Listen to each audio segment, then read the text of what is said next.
Este programa é livre para todos os públicos. Meus amigos e amigas, estamos começando mais uma Escola da Fé. Com a graça de Deus, pedindo ao Divino Espírito Santo que venha iluminar a nossa inteligência para a gente poder tratar das coisas de Deus. Em nome do Pai, do Filho e do Espírito Santo. Amém. Vinde, Espírito Santo, enchei os corações dos vossos fiéis, acendei neles o fogo do vosso amor. Enviai, Senhor, o teu Santo Espírito sobre cada um de nós e tudo será criado, renovareis a face da terra. Ó Deus, que instruíste os corações dos vossos fiéis com a luz do Espírito Santo, fazei, Senhor, que apreciemos retamente todas as coisas segundo o mesmo Espírito e gozamos sempre da sua consolação por Cristo nosso Senhor. Amém. Ave Maria, cheia de graça, o Senhor é convosco.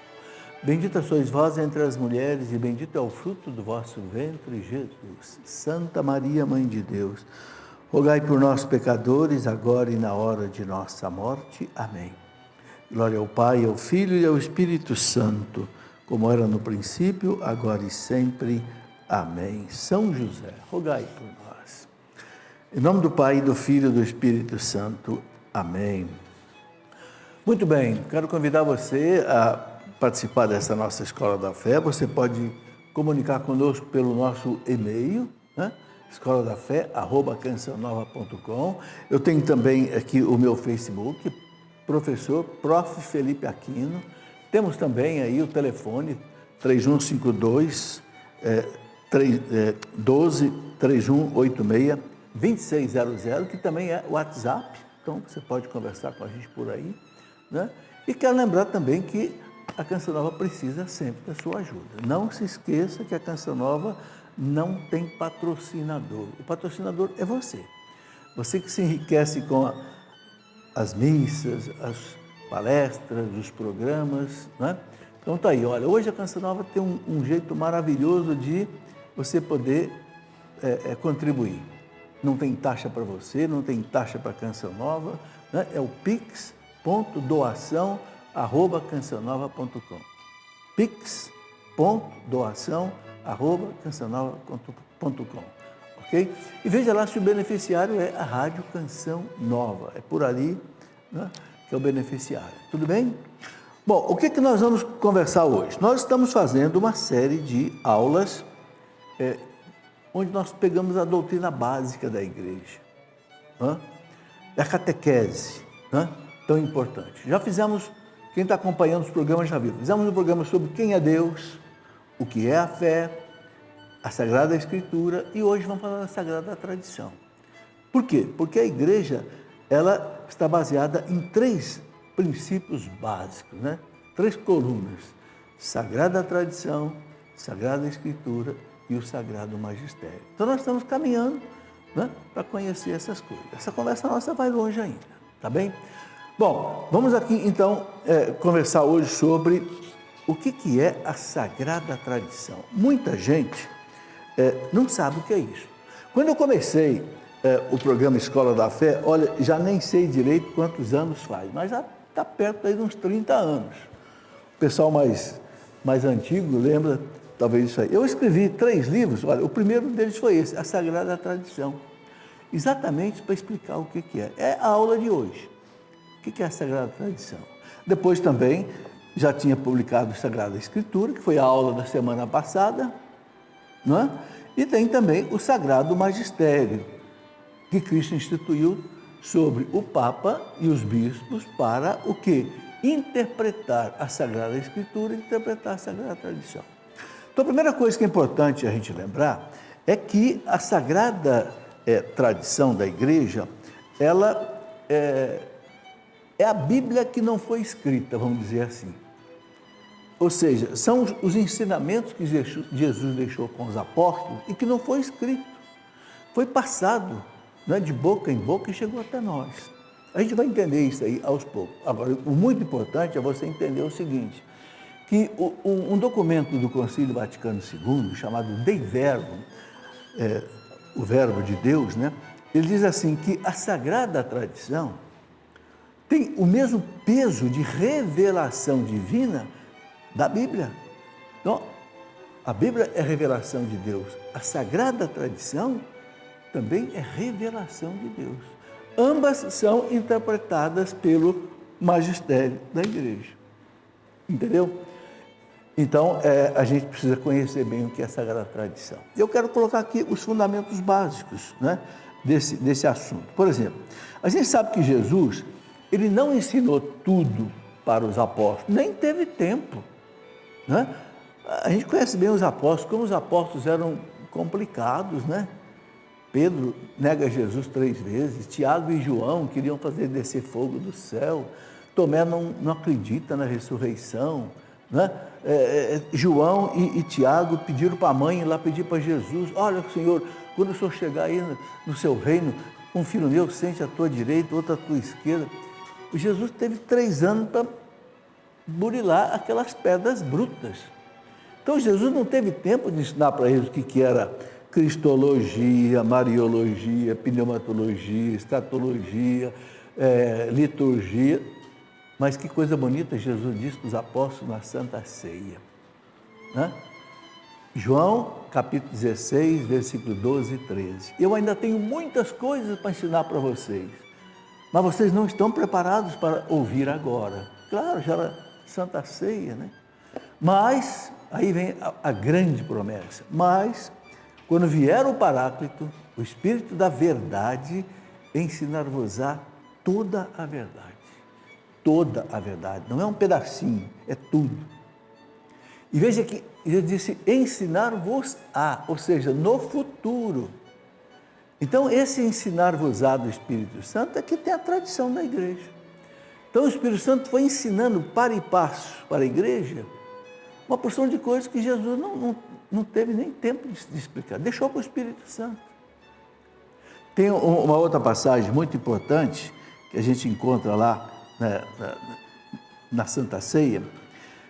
Jesus diz assim: disse-vos estas coisas enquanto estou convosco, mas o Paráclito, o Espírito Santo, que o Pai enviará em meu nome, ensinar-vos-á todas as coisas. Veja, a segunda vez que Jesus está dizendo na Santa Ceia que o Espírito Santo vai ensinar tudo para a igreja e recordará tudo o que eu vos tenho dito. Está lá em João 14, 25 e 26.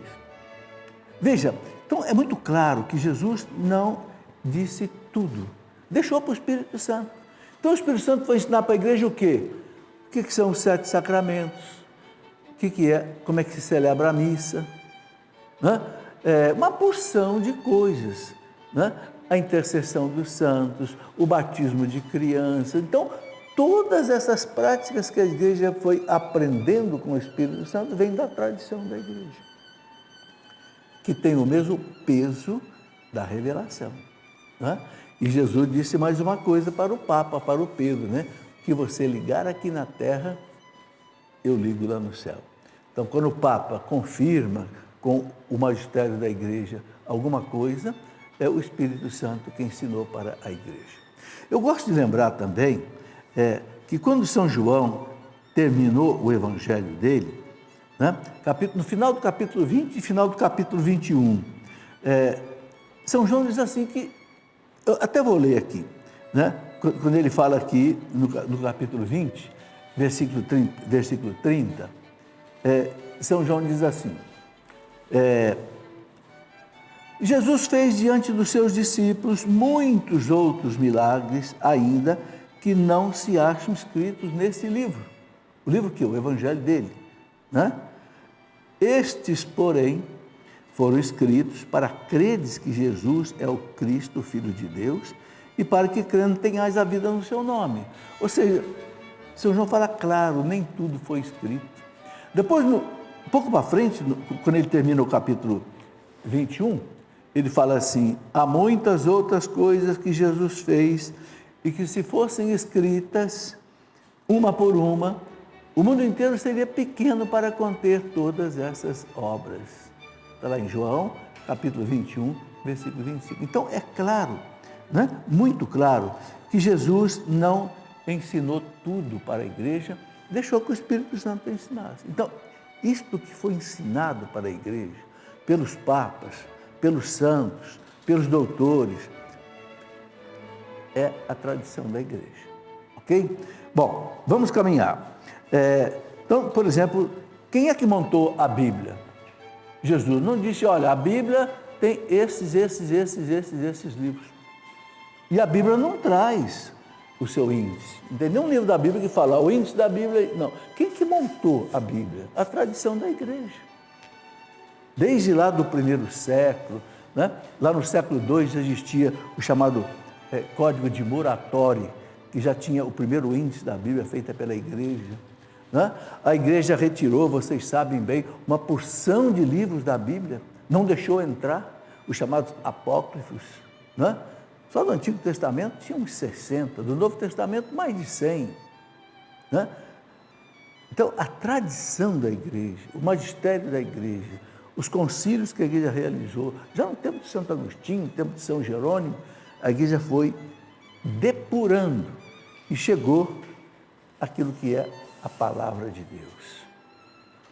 Então, se a gente acredita que isso aqui é a palavra de Deus, então a gente tem que acreditar também que a igreja recebeu de Cristo esse poder infalível de poder discernir, né, quais livros devem entrar aqui.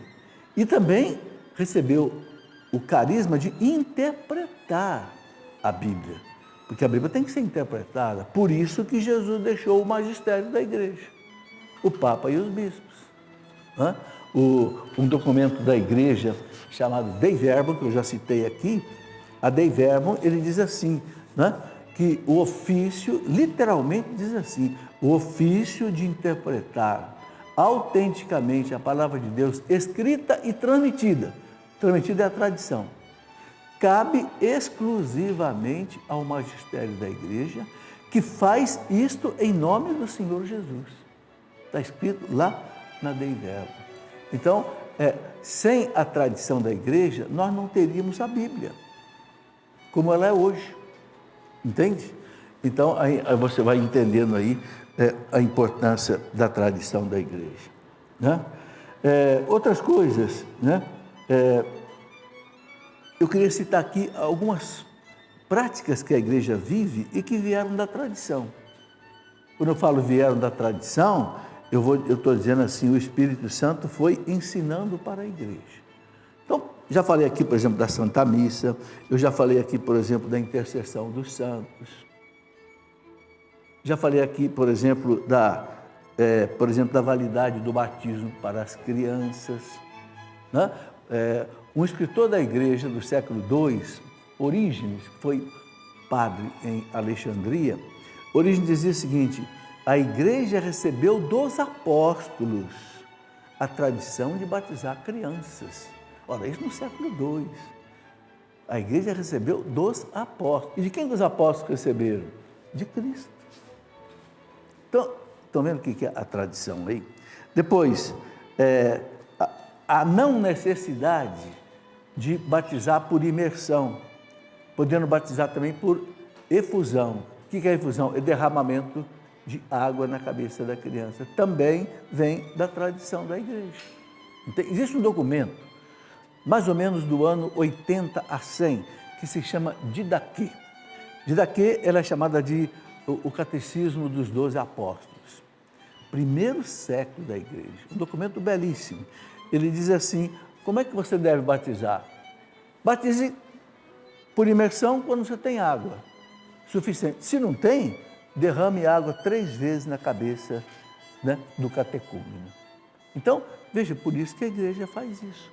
Então, a gente tem que entender que muitas coisas vieram da tradição. Outras coisas, a veneração das imagens, a validade, a liceidade de venerar as imagens. Lá, por exemplo, nas catacumbas de Roma, que são do primeiro, segundo século, está cheio de imagens pintadas.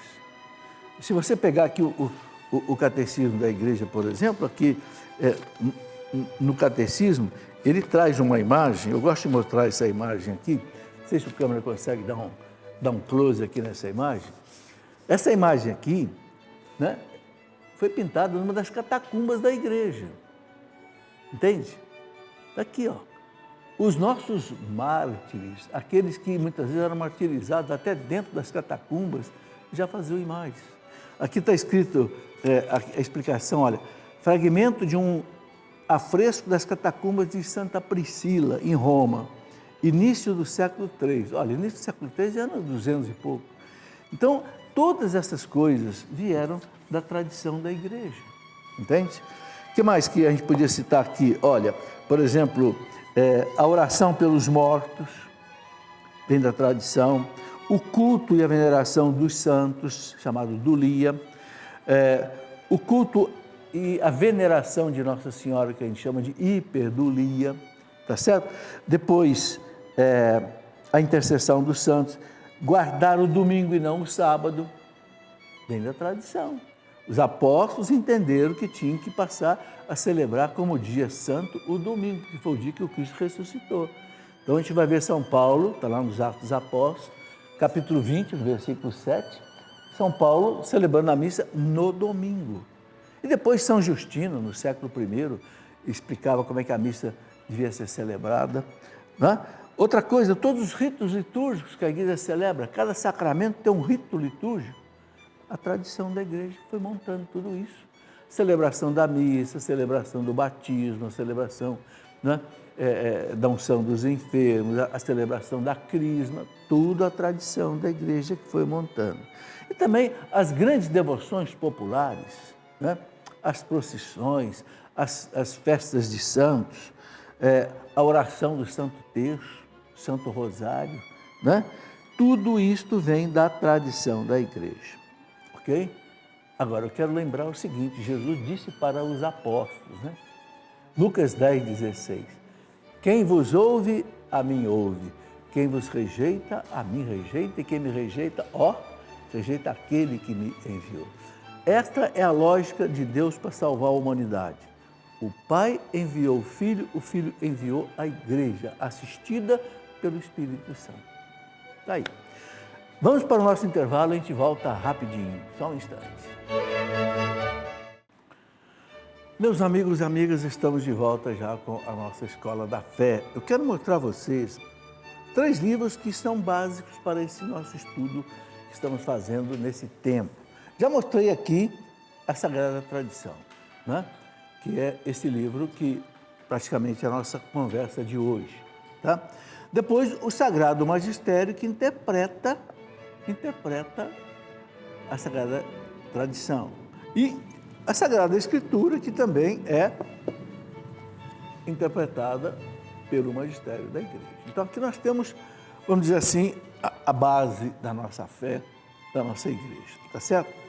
Um livro que ajuda a gente a compreender a nossa fé, né? Esta é a nossa fé. Essa frase aqui é muito antiga, né? Quando os padres da igreja, doutores da igreja ensinavam alguma coisa, eles diziam para, né, os fiéis, esta é a nossa fé, que recebemos de Cristo através dos apóstolos. Aqui nós temos toda a doutrina católica, claro, sintetizada nesse documento aí. Vamos em frente com a nossa conversa sobre a tradição. Eu falei que, né, Jesus disse aos apóstolos, quem vos ouve, a mim ouve, quem vos rejeita, a mim rejeita, quem me rejeita, rejeita aquele que me enviou. Então, ouvir os apóstolos é a mesma coisa que ouvir a Cristo, ouvir ao Pai. Né? E Jesus ainda disse para eles, né, para os seus apóstolos, não temas, pequeno rebanho, porque foi do agrado do Pai dar-vos o reino.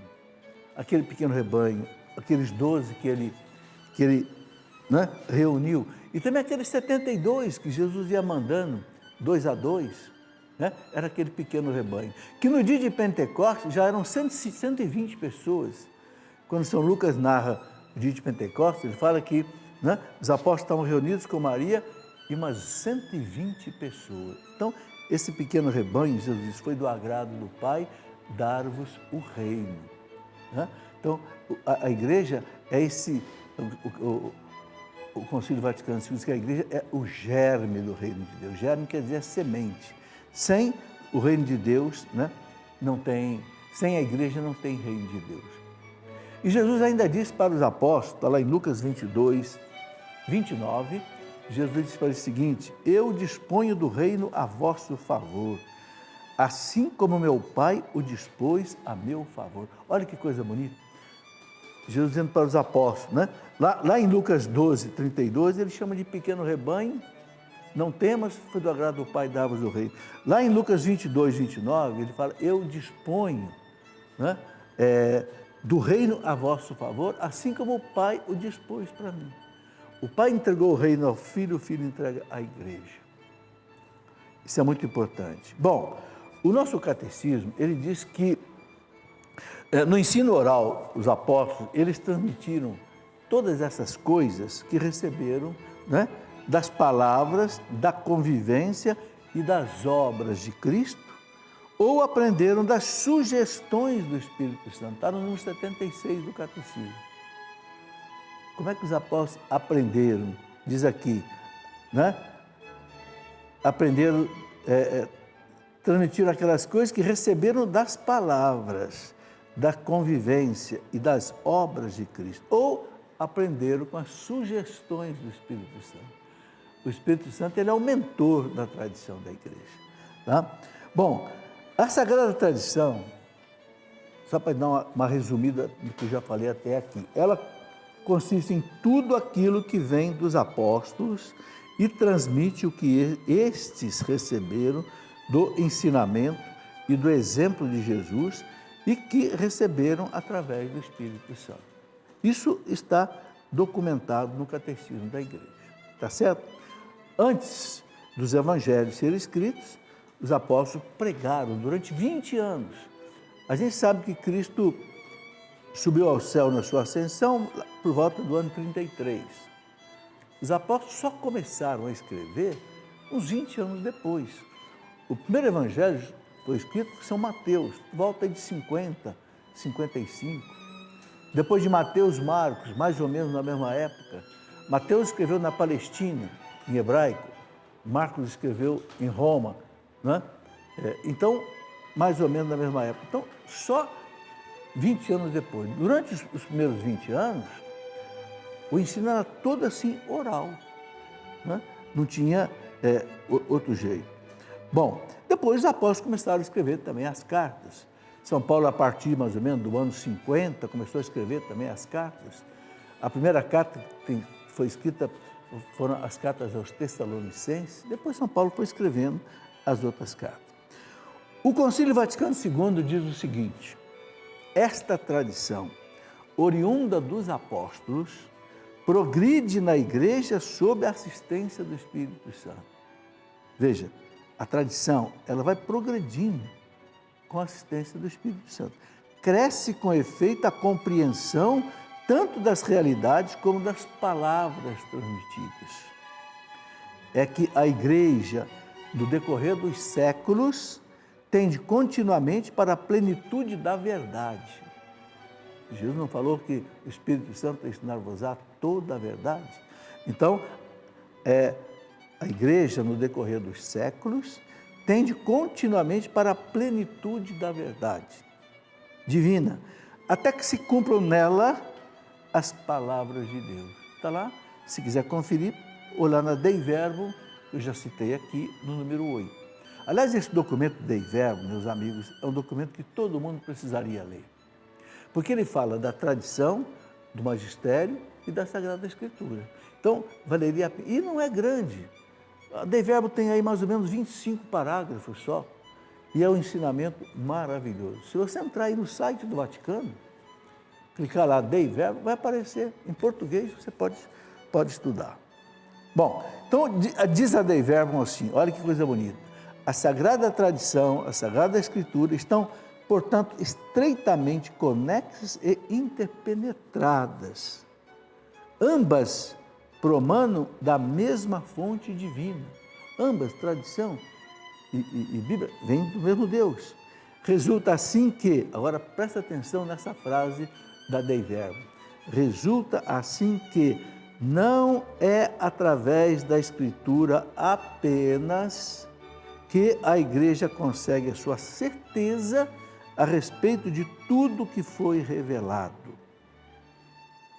Não é só através da Bíblia, que a igreja tira a sua certeza sobre tudo aquilo que foi revelado. Tudo que está aqui foi revelado, mas também o que está na tradição também é revelação. A gente sabe que a reforma protestante, né, feita por Lutero e pelos reformadores, eles abandonaram o magistério e abandonaram a tradição. Ficaram só a escritura, só com a escritura. Mas é uma pena.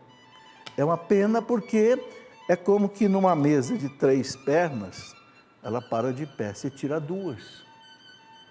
Aí a mesa cai. Não é? Então, os nossos irmãos protestantes, eles têm muitas riquezas que levaram da Igreja Católica. Tem a Bíblia, tem a fé, tem a oração, mas infelizmente perderam a tradição e perderam o magistério. Nós rezamos para que eles voltem. Voltem a assumir a igreja como era desde o começo, né? Com Pedro, com os apóstolos, com a tradição, com o magistério, tudo isso. Se Deus quiser, pelas mãos de Nossa Senhora, isso vai acontecer. E Jesus prometeu que um dia haverá um só rebanho, um só pastor. Então, a gente espera o cumprimento dessa promessa. Bom, aqui ainda continua o advérbio no número 9, dizer assim: por isso, ambas, Escritura e tradição, devem ser recebidas e veneradas com igual sentimento de piedade e de reverência. Tradição e a Bíblia. Bom, agora eu quero citar algumas palavras de santos sobre a tradição. Por exemplo, Santo Atanásio, que é o primeiro santo que foi declarado doutor da igreja. Santo Atanásio é lá do século IV. Ele foi importantíssimo na história da igreja, né? Ele era de Alexandria. Ele diz o seguinte, né? Não devemos perder de vista a tradição, a doutrina e a fé da Igreja Católica, tal como o Senhor ensinou, tal como os apóstolos pregaram e os santos padres transmitiram. Então, olha aí, não devemos perder de vista a tradição, tá? Essa tradição, né, ele diz o seguinte, ainda Santo Atanásio, né, ele diz: a tradição constitui o alicerce da igreja. Alicerce da igreja. E todo aquele que dela se afasta, deixa de ser cristão. Aquilo que veio da tradição. Gente, eu estou citando aqui um santo do século IV, doutor da igreja, foi o homem mais importante no concílio de Nicéia, que combateu aquela terrível heresia chamada arianismo, que negava a divindade de Jesus. Está aqui Santo Atanásio dizendo que a tradição é fundamental. Da onde que eu tirei isso? Uma carta que ele escreveu a Serapião. Serapião era um bispo da região ali de Cesareia. Depois, São Gregório de Nissa, também do século IV. São Gregório de Nissa, que era irmão de São Basílio Magno, doutor da igreja. São Gregório de Nissa disse o seguinte, olha que interessante essa citação, ele morreu no ano 394. Se um problema é desproporcional ao nosso raciocínio, o nosso dever é permanecer bem firmes e irremovíveis na tradição da igreja, que recebemos da sucessão dos padres da igreja. Os primeiros apóstolos, os primeiros padres. Tá? Tem aqui também a fonte, né, da citação dele. Depois, a oração pelos mortos. Eu quero colocar uma citação aqui bem antiga, né, é de São João Crisóstomo, que morreu no ano 407, ele era patriarca de Constantinopla, bispo, morreu mártir no ano 407. Olha o que São João Crisóstomo disse a respeito, ele também doutor da igreja, ele disse a respeito da oração pelos mortos. Levemos-lhe socorro e celebremos a sua memória. Se os filhos de Jó foram purificados pelos sacrifícios de seu pai, por que duvidar que as nossas oferendas em favor dos mortos lhes leva consolação? Tem mais. Não hesitemos em socorrer os que partiram e em oferecer as nossas orações por eles. Está na homilia que São João Crisóstomo fez sua primeira carta aos Coríntios, né? Ele ainda diz aqui o seguinte: os apóstolos, olhem bem, prestem bem atenção nessa citação dele, né? Os apóstolos instituíram a oração pelos mortos. Os apóstolos instituíram a oração pelos mortos. E esta lhes presta grande auxílio e real utilidade. Aí, né? O grande doutor da igreja, né? São João Crisóstomo, que foi patriarca de Constantinopla. Uma coisa interessante, né? Nas atas de Santa Perpétua e Santa Felicidade, que foram mortas no anfiteatro de Cartago, jogado para as feras, né? Porque eram duas jovens cristãs,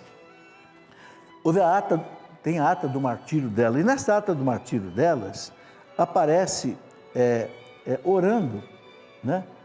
Pelo seu irmão Dinócrate, irmão de Santa Perpétua. E ela viu, finalmente, Dinócrate, o seu irmão, de coração puro, revestido de bela túnica, a gozar de refrigério, saciedade e alegria, como uma criancinha que sai da água e se dispõe a brincar. Ou seja, ela viu o seu irmão purificado no purgatório, indo para o céu. Santa Perpétua, que é do século, morreu por volta do ano 250, mais ou menos, uma das terríveis perseguições que houve no norte da África. Eu quero colocar aqui uma citação do nosso catecismo.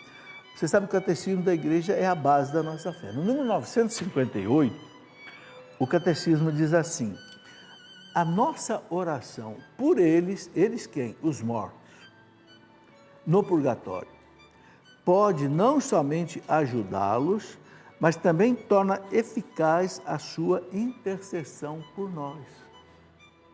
Estão vendo, gente? A nossa oração pelas almas do purgatório faz com que a oração das almas do purgatório por nós se torne mais eficaz. Então, isso quer dizer que as almas do purgatório rezam por nós. Tá certo? Confira aí no parágrafo 958 do Catecismo da Igreja Católica. Eu gosto sempre de colocar aqui, né, essas referências, mas citar sempre a fonte para que você possa conferir. Tá bem?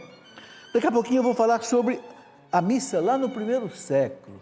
Como é que era celebrada a missa do primeiro século? São Justino, doutor da igreja, que morreu mártir no ano 155, ele deixa um testemunho sobre isso. É a tradição da igreja. Vamos para o intervalo, a gente volta daqui a pouquinho.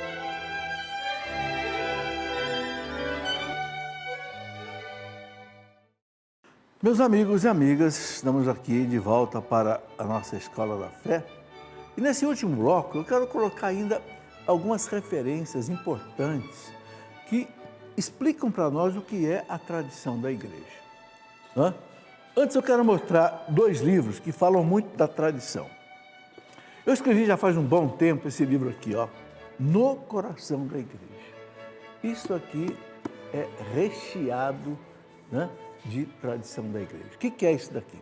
São os ensinamentos dos grandes santos e doutores da igreja, desde o primeiro século, né, até mais ou menos o século X, e depois mais algumas coisas também depois do século X. Aqui a gente tem a inspiração do Espírito Santo sobre os grandes papas, doutores, santos da igreja. É um livro, você está vendo que é um livro grosso, ele tem aqui cerca de quantas páginas? Deixa eu ver aqui, pelo menos umas 400 páginas, mas você tem aqui um material para meditação retirado do coração da igreja, ou seja, da tradição que o Espírito Santo foi colocando pelos papas, pelos santos, pelos doutores, pelas doutoras, pelos mártires, né, para nós. Bom, eu queria falar um pouco sobre a missa no domingo. Né? Por que a missa no domingo? São Justino foi um grande santo doutor da igreja que morreu em Roma, martirizado. Ele foi degolado da perseguição dos imperadores romanos, que a gente sabe que começou lá no ano 64 com Nero e foi até o ano 313. Bom, São Justino Mártir, olha o que ele disse aqui, numa apologia que ele escreveu para o imperador Marco Aurélio. O imperador Marco Aurélio era um imperador filósofo, estoico, mas que perseguiu terrivelmente os cristãos. E houve na igreja muitos padres chamados apologistas, que escreviam para os imperadores, defendendo os cristãos, defendendo o cristianismo. Né? Então, o primeiro deles talvez tenha sido São Justino, por volta do ano 140, mais ou menos. Depois temos Santo Irineu de Leão, nós temos Santo Atenágoras de Atenas, temos Tertuliano. Tertuliano escreveu para o imperador Marco Aurélio também, lá por volta do ano 180. Tertuliano foi aquele que disse para o imperador, né? Vede como se amam. Né? Os cristãos eram acusados de fazer barbaridades, orgias, comiam carne de criança, Eucaristia. Transformaram numa mentira, numa fake news. Se a gente pode falar de fake news daquele primeiro século, né? Chamando. Então, Tertuliano disse para o imperador, nada disso, vede como eles se amam. Né? E ele falou para o imperador Marco Aurélio, né? Não adianta só ficar matando os cristãos, porque o sangue dos mártires é semente de novos cristãos. Sanguis martyrum semen Christi anorum. Né? Então, esses apologistas escreviam. Então, aqui, eu estou explicando isso para ler agora o que São Justino escreveu para o imperador, lá no ano 180, mais ou menos, ou 180, lá por volta do ano 140. Reunimos-nos, abre aspas, reunimos-nos todos no dia do sol. O que é o dia do sol? Sunday, domingo. Porque é o primeiro dia após o sábado dos judeus, mas também é o primeiro dia em que Deus, extraindo a matéria das trevas, criou o mundo. E nesse mesmo dia, Jesus Cristo, nosso Salvador, ressuscitou dentre os mortos. Apologia, capítulo 1, item 67. Então, vocês estão vendo que no primeiro século, começo do segundo, missa no domingo. Vendo o quê? Dessa tradição. Certo? Depois, sobre a intercessão dos santos. A tradição traz para nós uma palavra bonita de São Jerônimo. Olha, São Jerônimo, ele foi aquele que traduziu a Bíblia do grego e do hebraico para o latim. Ele nasceu em 340, morreu em 420, foi contemporâneo de Santo Agostinho. Jerônimo, doutor da igreja, ele disse assim, olha, veja bem, se os apóstolos e mártires, enquanto estavam em sua carne mortal e ainda necessitados de cuidar de si, ainda podiam orar pelos outros, muito mais agora que já receberam a coroa de suas vitórias e triunfos. Está entendendo o que diz São Jerônimo? Se os apóstolos e mártires, enquanto eles estavam aqui nesta vida, nessa carne mortal, eles já intercediam pelos outros, né? Quanto mais agora que eles já receberam a coroa de suas vitórias e triunfos. Quer dizer, agora que eles estão... Né? Ele pergunta, serão menos poderosos agora que reinam com Cristo? Claro que não. Se aqui eles já intercediam, quando estiver lá no céu, vai interceder muito mais. Então, vocês estão vendo como é que a tradição da igreja foi trazendo? São Jerônimo ainda fala assim, olha, São Paulo diz que com suas orações salvou a vida de 276 homens que seguiam com ele no navio, naquele naufrágio na ilha de Malta, que os Atos dos Apóstolos contam, né? Quando Paulo foi levado preso para Roma, de Cesareia, na Palestina, até Roma. Houve um naufrágio, né? Mas Deus revelou para Paulo que nenhum deles morreria. Mais de 270 pessoas no navio. Então ele fala, e depois de sua morte, Paulo cessará sua boca e não pronunciará uma só palavra em favor daqueles que no mundo, por seu intermédio, creram no Evangelho? A intercessão dos santos. Então, você vê que na tradição da igreja, né, são palavras de São Jerônimo. Um outro grande santo da igreja do século IV Aqui apenas alguns exemplos que eu estou dando. Nesse livro que eu mostrei, No Coração da Igreja, tem muitas dessas citações. Santo Hilário de Poitiers, na França, que nasceu em 310 e morreu em 367. Santo Hilário de Poitiers, bispo doutor da igreja.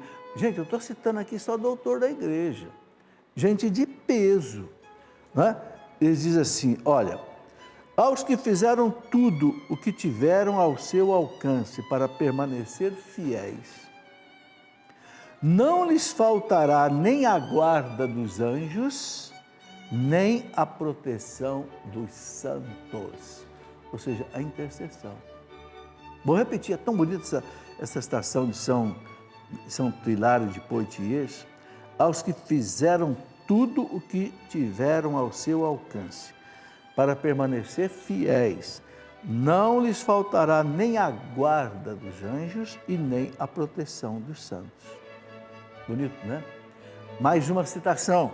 São Cirilo de Jerusalém nasceu em 315 e morreu em 386. Vocês estão vendo que eu estou citando só gente lá do começo da igreja, os primeiros séculos da igreja.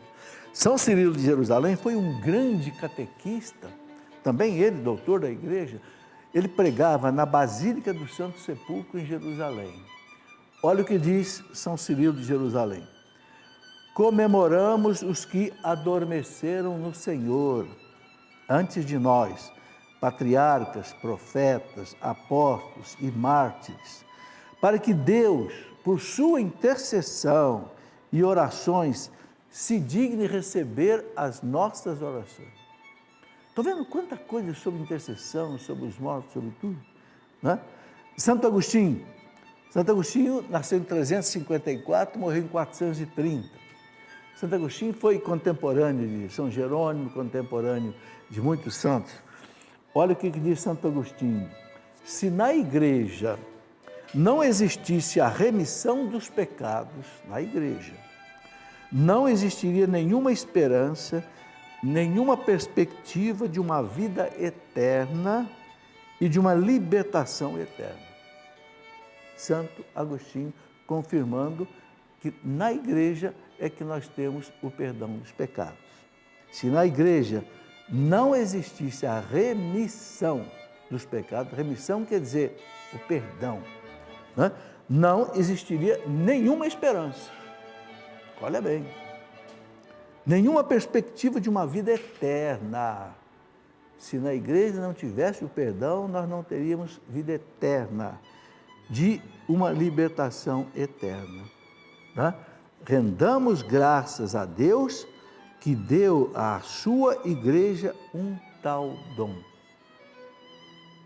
Santo Agostinho disse também uma frase, né, que ficou célebre na história da igreja, né? Eu não acreditaria nos evangelhos se eles não me fossem confirmados pela Igreja Católica. Santo Agostinho, eu só acredito nos evangelhos porque foi a Igreja Católica que me confirmou. Bom, quero citar aqui um outro santo da igreja, do primeiro século da igreja. Santo Inácio de Antioquia. Quem foi Santo Inácio de Antioquia? Foi o segundo bispo de Antioquia. Vocês sabem que os apóstolos, São Pedro, logo que saiu de Jerusalém, no norte da Síria, em Antioquia, que era uma cidade que tinha 500 mil habitantes naquela época, era uma capital romana, daquela região ali da Ásia Menor. Então os apóstolos foram para lá, São Pedro, São Paulo, ali surgiu a primeira comunidade cristã fora de Jerusalém. Ali, pela primeira vez, os cristãos foram chamados de cristãos. E ali, um bispo, que foi ordenado bispo por São Pedro, Santo Inácio de Antioquia, que no ano 107 foi preso, levado em Roma e foi jogado aos leões, né? Lá em Roma, né? No Coliseu. Ele diz assim: onde está Cristo Jesus, está a Igreja Católica. É na carta que ele escreveu aos Herminenses, capítulo 8, versículo 2 da carta dele. Né? Porque quando Santo Irineu, ou melhor, quando Santo e nasce em Antioquia. Ele foi levado preso de Antioquia até Roma. Ele passou por 7 comunidades, onde ele escreveu uma carta para cada comunidade. Essas cartas não estão na Bíblia, não fazem parte da Bíblia, mas são cartas belíssimas. Escreveu aos Herminenses, aos Magnésios, aos Efésios, aos Coríntios. Onde ele foi passando, ele foi escrevendo. Bom, São João Crisóstomo, que eu já citei aqui, ele tem uma outra citação muito bonita, que ele diz assim: não te afaste da igreja. Ora, gente, século IV. Não te afaste da igreja. Nada é mais forte do que ela. Ela é a tua esperança, o teu refúgio. Ela é mais alta que o céu e mais vasta que a terra. Ela nunca envelhece. Sabe, são palavras de santos do século IV, doutores da igreja. Você sabe que quando a igreja chama um santo de doutor, é porque esse homem foi um peso muito grande em termos de doutrina e outras coisas, e santidade e espiritualidade. Um santo que eu gosto muito, Santo Irineu de Lyon, na França. Ele nasceu em 140, morreu em 202. Santo Irineu, ele foi discípulo de São Policarpo de Esmirna, que foi mártir no ano 155, e São Policarpo foi discípulo de São João. Olha que coisa interessante, olha a tradição da igreja aí. São João Evangelista era mestre de São Policarpo, e São Policarpo, mestre de Santo Irineu. Santo Irineu conta na obra dele a diversos hereges, ou contra os hereges, gnósticos, né? Santo Irineu conta que ele escutava São Policarpo falar das coisas que São Policarpo tinha ouvido de São João. Aí você entende o que é a tradição da igreja. São João para São Policarpo para Santo Irineu. Santo Irineu, ele disse assim, olha, ele escreveu uma obra maravilhosa chamada Contra os Hereges, né? Com efeito, é à própria igreja que foi confiado o dom de Deus. É nela que foi depositada a comunhão com Cristo, isto é, o Espírito Santo. Pois lá onde está a igreja, ali está também o Espírito de Deus. E lá onde está o Espírito de Deus, ali está a igreja e toda a graça. Vejam esses ensinamentos, né, desses grandes santos. Um outro santo, né, da igreja, Santo Hipólito de Roma, que nasceu em 160, morreu em 235, Santo Hipólito dizia: a igreja é o local onde floresce o Espírito Santo. Bom, Santo Agostinho também já tinha dito, né? Quanto mais uma pessoa ama a igreja, mais ela é cheia do Espírito Santo. Santo Agostinho já tinha dito algo semelhante a isso, né? Depois, eu quero citar aqui São Cipriano, de Cartago, que morreu mártir no ano 258. Veja bem, se ele morreu em 258, ele nasceu no século II. São Cipriano de Cartago foi importantíssimo. Ele escreveu um livro sobre a unidade da igreja, né? E nesse livro ele fala assim, olha, ele foi bispo de Cartago, né, no norte da África. A esposa de Cristo, a igreja, não pode adulterar, é fiel e casta. Aquele que se separa dela, da igreja, saiba que se junta com uma adúltera e que as promessas da igreja já não o alcançam. Aquele que abandona a igreja, não espere que Jesus Cristo o recompense. É um estranho, um proscrito, um inimigo. Não pode ter Deus por pai no céu quem não tem a igreja por mãe na terra. Gente, isso foi escrito lá por volta do ano 200, por um mártir da igreja, São Cipriano, bispo de Cartago. Não pode ter Deus por pai no céu quem não tem a igreja por mãe na terra. Está aí. Bom, uma outra citação que eu quero fazer sobre o batismo. Eu citei aqui a vocês que a Didaquê, aquela doutrina dos apóstolos lá do ano 100, a Didaquê, né, para encerrar essa nossa conversa hoje, a Didaquê dizia assim: quanto ao batismo, Batizar é assim, derrama água 3 vezes sobre a cabeça, em nome do Pai, do Filho e do Espírito Santo. Amém. Então, quem tem a Didaquê, pode conferir aí no número 30 que vai ver. Bom, tudo isso, gente, que nós mostramos nessa nossa aula de hoje, é apenas uma pequena amostra do que é a tradição da igreja. Tá bem? Eu quero pedir aos nossos sacerdotes, ou diáconos, quem sabe, nos acompanhem até aqui, que nos dê então a sua bênção, para a gente encerrar essa nossa aula de hoje. Sabe, depois que a gente ouve Deus, Deus gosta de nos abençoar, curar, libertar. Então peça a Deus agora a graça que você precisa.